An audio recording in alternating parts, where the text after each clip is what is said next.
The night sky over the Sea of Galilee sparkled with stars, their light dancing on the calm waters. The disciples, weary from the day's travel and teachings, settled into the boat, allowing themselves to relax. There was a peaceful quiet between them, the only sound being the gentle lapping of water against the hull. The air was cool, and they felt at ease in the presence of their teacher, Jesus, who sat quietly at the bow, looking out over the horizon. 4 days they had traveled from village to village, listening to his wisdom, watching him heal the sick and offer comfort to the brokenhearted. Tonight, they were heading to the other side of the sea, to a new village where more awaited his message. They had grown accustomed to these journeys, to the calm moments in the boat that served as a brief respite from the crowds. But that night something felt different. As they sailed further into the open waters, the sky began to change. Dark clouds gathered on the horizon, slowly blotting out the stars one by one. The gentle breeze that had been their companion turned into a strong wind, pushing the boat harder across the water. The disciples began to exchange nervous glances. Peter, who had been a fisherman on this sea his entire life, sensed the storm before it arrived. His instincts, honed from years of navigating these waters, told him that this was no ordinary gust of wind. "Something's not right," Peter murmured, tightening his grip on the ropes. He looked toward the horizon, where the once calm waters now churned and darkened. The others noticed it too. The wind picked up speed, whipping through their hair and sending cold sprays of water onto the deck. In the distance, lightning flashed, illuminating the sky for a brief moment before darkness swallowed it again. "What should we do?" Matthew asked, his voice strained with concern. "The storm is coming fast." Before anyone could answer, the storm hit with a ferocity that none of them had expected. The wind howled like a wild animal, and the waves rose, towering above the boat. The calm sea had turned into a boiling cauldron of water, throwing the small vessel from side to side. The disciples scrambled, trying to steady the boat, their hearts pounding with fear. Water splashed over the sides, drenching them as they struggled to keep their footing. The sails flapped violently in the wind, threatening to tear apart at any moment. Peter and John, both seasoned fishermen, fought to steer the boat, their muscles straining against the storm, but it felt hopeless. The sea was too strong and they were too small. Panic began to spread among the group. Andrew, usually calm and composed, gripped the side of the boat, his knuckles white. "We can't hold out much longer," he shouted over the roar of the wind. "We're going to sink." The fear in his voice was contagious, and soon the others began to shout as well. "What are we going to do?" Thomas yelled, his face pale. "The storm is too much for us. We're going to drown." Through the chaos, John looked toward the back of the boat, expecting to see Jesus helping with the ropes or giving them instructions on what to do. But to his shock, Jesus was sitting in the same place he had been all along, seemingly untouched by the storm. His eyes were closed, and his face was calm, as if he were in a peaceful sleep. "Master," John called out, his voice filled with desperation. "Do you not care that we are perishing? Wake up. Help us." The others turned their gaze toward Jesus as well, their eyes wide with fear and disbelief. How could he be so calm in the midst of this storm? How could he sleep when their very lives were in danger? Peter, always the first to speak, stepped forward, his voice rising above the howling wind. "Lord, we are drowning. Do something. We need you." Jesus slowly opened his eyes and stood up. The wind whipped his robe around him, but his face remained serene, untouched by the chaos around him. He looked at his disciples, his gaze full of love and understanding, yet there was something else in his eyes, something they couldn't quite place. It was as if he could see not only the storm outside but also the storm raging within their hearts. "Why are you so afraid?" Jesus asked, his voice calm and steady, cutting through the noise of the storm like a beacon of light. "Do you still have so little faith?" The question hung in the air, sinking deep into the hearts of the disciples. For a moment, the storm seemed to fade, and all they could hear was the sound of their own breathing. The fear that had gripped them so tightly began to loosen, though they couldn't explain why. There was something about Jesus' presence that made the storm seem less threatening.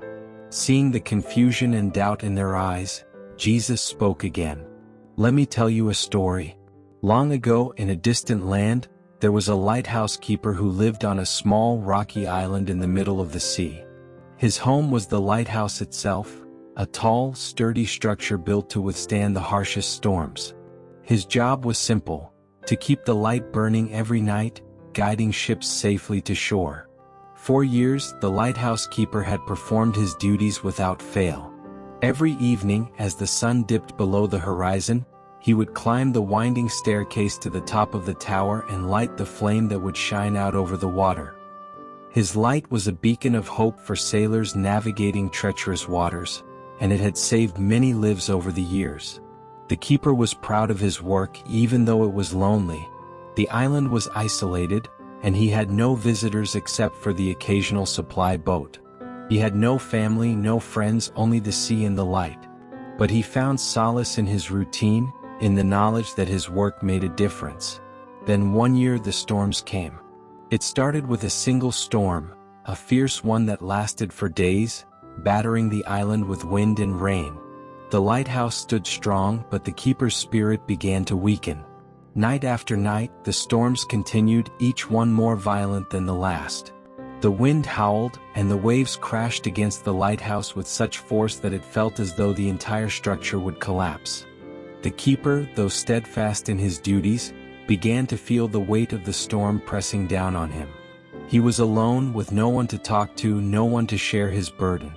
The loneliness gnawed at him, and with each passing day, the storm seemed to grow more powerful.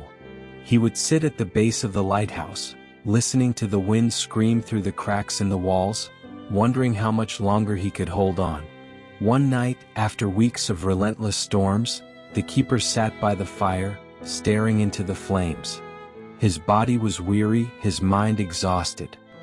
He hadn't slept well in days, and his heart was heavy with despair. The wind outside roared like a beast, and the rain lashed against the windows, but inside the lighthouse, there was a suffocating stillness. "What's the point?" the keeper muttered to himself. His voice sounded small, lost in the storm. "No one knows I'm here. No one would care if the light went out. I'm all alone, and the storm, it's too much." He stood up and walked to the window, staring out at the churning sea. The darkness was thick, impenetrable, save for the light from the lighthouse that cut through the night like a sword. It was the only light for miles. But what did it matter? Who was out there to see it?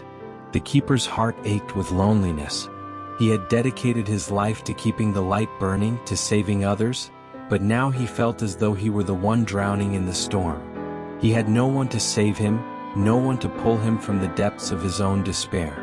With a heavy sigh, the keeper turned away from the window and made his way toward the door. He couldn't do it anymore. The storm was too strong, the isolation too overwhelming. He would leave the light to burn out and let the darkness take over. What difference would it make? No one would even notice. But as his hand reached for the door, something stopped him. A memory surfaced in his mind, unbidden but powerful.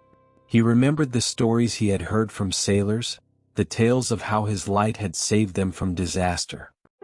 He remembered the gratitude in their eyes, the relief on their faces when they had made it safely to shore. What if there's a ship out there tonight? The thought came to him like a whisper. What if someone is depending on the light to guide them? The keeper froze, his heart pounding in his chest. What if someone was out there, lost in the storm, counting on him to keep the light burning? He couldn't know for sure, but the possibility was enough to make him reconsider. With a deep breath, the keeper turned back toward the lighthouse. His legs felt heavy, his body worn down by the weight of his thoughts, but he climbed the stairs to the top of the tower. When he reached the top, he looked out over the sea, his heart aching with the loneliness of the night. The storm was still raging, but the light from the lighthouse shone bright and steady. It cut through the darkness, a beacon of hope in the midst of chaos. The keeper stood by the flame, watching it flicker and dance. He thought of the ships, of the sailors who depended on him. He thought of the families waiting for their loved ones to return. And then he thought of himself, of his own heart, battered by the storm within. "I'll keep the light burning," he whispered, though no one could hear him. "I'll keep it burning for them, and for me." Hours passed, and the storm showed no signs of letting up. The keeper remained at his post, tending to the flame, feeding it when it grew weak. His body ached with exhaustion, but he refused to give up. Then, just as the storm seemed to reach its peak, the keeper saw something in the distance. A faint light, barely visible through the rain and mist. His heart leapt. It was a ship. There were people out there, fighting through the storm, and they were heading toward the island. The keeper's hands trembled as he fed the fire, ensuring that the light shone as brightly as possible. The ship drew closer, its sails tattered and torn by the wind, but it was following the light. As the ship neared, the keeper's eyes filled with tears. He could see figures on the deck, struggling to hold on as the waves crashed over them. And then, as the ship docked at the shore, he realized with a shock that it wasn't just any ship, it was the ship carrying his family. His family who had heard of the endless storms and had come to rescue him. The keeper fell to his knees, overcome with emotion. His light had saved them. His resilience, his refusal to let the darkness take over, had brought them safely to shore. Jesus paused, his story hanging in the air like a lifeline. The disciples, their hearts still pounding from the storm raging around them, listened intently. The story of the lighthouse keeper touched something deep within them, a place of fear, of loneliness, of doubt. It was as though Jesus had seen into their souls and spoken directly to the storms that raged within. "The storms in life will come," Jesus said softly, his voice filled with love and understanding. "They will be fierce and they will test you in ways you never imagined. But like the lighthouse keeper, you must keep your light burning, even when it feels like all hope is lost. The light within you, the light of faith, hope, and love, will guide you through the darkest times." The disciples, soaked to the bone and still trembling from the chaos, felt a warmth begin to grow inside them. The fear that had gripped them so tightly began to loosen, though they couldn't quite explain why. There was something about Jesus' presence, his words, that made the storm seem less threatening, less overwhelming. "Master," Thomas said, his voice barely audible over the sound of the wind, "what if we don't have the strength to keep the light burning? What if the storm is too strong and we are too weak?" Jesus stepped forward, his face full of compassion. He placed a hand on Thomas's shoulder, his touch firm yet gentle. "Then lean on those around you," Jesus replied. "Just as the lighthouse keeper was saved by the very light he tended for others, you too will find strength in the love and support of those who care for you. When your light falters, the light of those who love you will shine in its place." At that moment, something miraculous happened. The wind, which had been howling only moments before, began to calm. The waves, once towering and violent, receded, and the sea grew still. The storm that had threatened to destroy them became nothing more than a distant memory. The disciples, their fear now replaced by awe, watched in silence as the storm dissolved into nothingness. The clouds parted, and the first light of dawn began to break over the horizon, casting a soft glow over the water. Jesus turned to face the rising sun, his robe still billowing in the gentle breeze. "The storms will come," he said, his voice filled with peace. "But they will not last forever. Keep your light burning, and no storm will ever be too great for you to endure." The disciples sat in silence as the boat glided across the calm waters. The tension that had once gripped their hearts was gone, replaced by a profound sense of peace. Peter, his hands still trembling from the ordeal, whispered to himself, "We are not just fishermen. We are like the lighthouse keeper, guiding each other through the storms of life." Tears welled in Peter's eyes as he realized the depth of Jesus' words. They were not alone, not now, not ever. As long as they had each other, and as long as they kept the light of faith alive, they would weather any storm. As the sun continued to rise, casting a golden light over the sea, Jesus spoke once more. "Resilience is not the absence of fear or struggle," he said, his voice carrying across the water. It is the quiet strength within you that refuses to give up, even when the storm rages. It is the belief that, no matter how dark the night, the dawn will always come. The disciples, now smiling through their tears, nodded in agreement.